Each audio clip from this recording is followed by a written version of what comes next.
Assalamualaikum warahmatullahi wabarakatuh. Jumpa kembali dengan saya Sugeng Kurniawan di Les Inggris Segala Usia.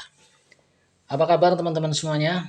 Semoga kalian di rumah selalu dalam kondisi sehat, selamat, juga keluarga kalian semuanya ya.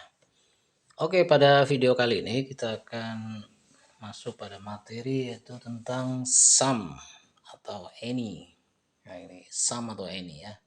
Dalam bahasa Inggris, some atau any kita biasa diterjemahkan dengan beberapa. Cuma ada perbedaan cara penggunaannya dalam kalimat ya. Seperti apa? Kita simak terus. Oke, di sini ada some. Artinya beberapa. Nah, dipakainya itu untuk kalimat positif ya. Sementara untuk any terjemahnya juga beberapa, namun ini dipakainya untuk kalimat negatif dan kalimat pertanyaan. Itu rumusan secara umumnya ya. Walaupun nanti dalam prakteknya kadang-kadang ada yang tidak sesuai dengan ketentuan ini. Oke, untuk kalimat contohnya misalnya begini. Ini kita pakai yang there are ya, ada gitu. Ini positif, jadi Anda bilang there are some students in the library. Ada beberapa siswa di perpustakaan ya. Di sini pakai some. Ada beberapa siswa atau pelajar di perpustakaan. There are some students in the library. Sementara untuk bentuk negatifnya ya, kalau dinegasikan begitu kan nanti pakainya not ya. Setelah are ditambahin not. Nah, di sini nanti disingkat aja ya. There aren't. Jadi there aren't any students in the library. Tidak ada beberapa siswa di perpustakaan begitu ya. Jadi pakainya adalah any bukan some. Walaupun dalam bahasa Indonesia sama-sama diterjemahkan beberapa. Namun karena di sini kalimatnya negatif dengan tanda yaitu ada are not atau aren't, maka di sini pakai any. Untuk kalimat pertanyaannya maka menjadi are there any students in the library? Adakah beberapa siswa di perpustakaan? Gitu ya. Pakainya any. Jadi ini mengikuti aturan yang tadi saya sampaikan di awal begitu ya. Oke, ini untuk contoh yang menggunakan there are. Nah, untuk jawabannya seperti apa? Untuk jawabannya misalkan positif ya. Misalnya ada pertanyaan, are there any students in the library? Yes, there are. Atau kalau negatif, no, there aren't gitu. Oke teman-teman semuanya, sekarang kita lihat pada contoh yang lain. Di sini ada menggunakan kata kerja ya, ada kata have ya. Di sini adalah you have some friends in Jakarta. You have some friends in Jakarta. Anda mempunyai beberapa teman di Jakarta. Ya, kalimatnya positif, maka pakai some. Kemudian manakala kita rubah kalimat yang tadi positif menjadi negatif, yaitu yang akan mengatakan kamu tidak punya beberapa teman di Jakarta, maka bahasa Inggrisnya menjadi you don't have any friends in Jakarta. Bukan some lagi, karena ada don't di sini ya. Don't itu adalah kependekan dari do not, gitu ya. Untuk pertanyaannya, do you have any friends in Jakarta? Apakah Anda punya beberapa teman di Jakarta? Manakala jawabannya ya, maka yes I do. No, I don't. Untuk yang tidak begitu ya. Oke, ini contoh yang menggunakan kata kerja. Ada some karena positif, ada any karena negatif, dan ini pertanyaan. Oke, untuk lebih memantapkan pemahaman Anda semuanya, di sini ada contoh yang lain. Misalnya adalah he is writing some letters. Ya, dia sedang menulis beberapa surat. Kita pakai some di sini. Kenapa? Karena kalimatnya adalah kalimat positif gitu ya.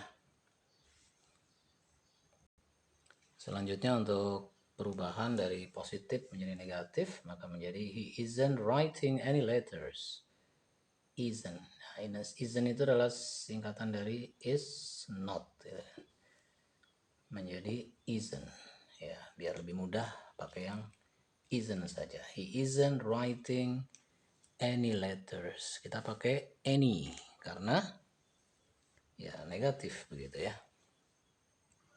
Untuk pertanyaannya menjadi is he writing any letters? Apakah dia sedang menuliskan beberapa surat? Ya, sesuai konsep tadi kita menggunakan any karena dia bentuk pertanyaan. Kalau dijawab ya maka akan menjadi yes he is gitu ya. Tapi kalau tidak no he isn't. Nah, seperti itu. Oke. Nah, jadi ketika kalimatnya positif akan kita menggunakan beberapa begitu ya, istilah beberapa dalam bahasa Indonesia. Dalam bahasa Inggris maka kita menggunakan some. Tapi kalau untuk negatif dan pertanyaan itu menggunakan any. Oke, jadi ini yang perlu diingat ya. Some untuk positif, any untuk negatif dan pertanyaan. Tapi ini kita bicara dalam tataran baku ya, dalam tataran standar. Kadang-kadang dalam percakapan misalkan ini tidak berlaku lagi ya. Kadang-kadang dalam percakapan ini tidak berlaku. Contoh. Oke, kita ambil contoh begini.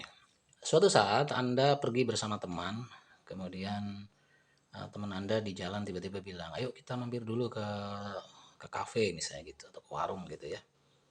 Nah, kemudian teman Anda itu menawarkan gitu loh. Apakah mau minum kopi gitu kan? Maka dia akan bilang, "Do you want bla bla bla coffee?" Nah, kira-kira menurut Anda yang mana jawabannya? Pakai some atau any? Ya, tentu kalau kita mengikuti rumusan yang tadi, karena ini bentuknya pertanyaan, menggunakannya adalah any ya, menjadi do you want any coffee? Nah, cuma dalam tataran percakapan pada umumnya itu adalah tidak menggunakan any. Jadi yang dipilih adalah some, oke? Ya, jadi do you want some coffee? Gitu. Itu apa ya? Bisa kita bilang sebagai pengecualian lah ya, exception gitu. Pengecualian. Nah, jadi dia keluar dari rumusan yang tadi kita pelajari di awal gitu ya. Oke, jadi kalimatnya menjadi do you want some coffee? Apakah Anda pengen kopi? Gitu ya kan. Bukan do you want any coffee. Atau dalam contoh yang lain, do you need some drink? Gitu, bukan do you need any drink, tidak, tapi do you need some drink? Do you need some drink? Kalau ya misalnya yes, I do, atau kalau enggak misalnya no thanks gitu. Atau misal Anda lagi diajak makan di rumah teman begitu ya. Nah, lauknya kebetulan cocok dan tuan rumah melihat bahwa Anda lahap dalam mengkonsumsi makanan itu. Nah, kemudian Anda ditawarkan, mau nambah? Ayo nambah gitu kan. Maka bilangnya some more please gitu kan. Some more please. Nambah ayo nambah gitu kan. Bukan any more please enggak, tapi pakainya some more please gitu. Oke ya. Jadi rumusan yang tadi di awal itu tetap aja dia berlaku secara umum, namun dalam beberapa kasus, terutama dalam percakapan, kadang-kadang tidak berlaku. Contohnya adalah seperti yang tadi kita tuliskan di sini. Oke, itu mungkin untuk materi di video kali ini. Jika kalian menganggap bahwa materi-materi di program Les Inggris Segala Usia ini bermanfaat untuk pengembangan bahasa Inggris kalian, silakan kalian bisa kasih komen, kasih jempol, bisa subscribe, ya bisa share ke teman-teman kalian. Oke, cukup untuk hari ini. Terima kasih dan salam sukses selalu buat Anda semuanya. Assalamualaikum warahmatullahi wabarakatuh.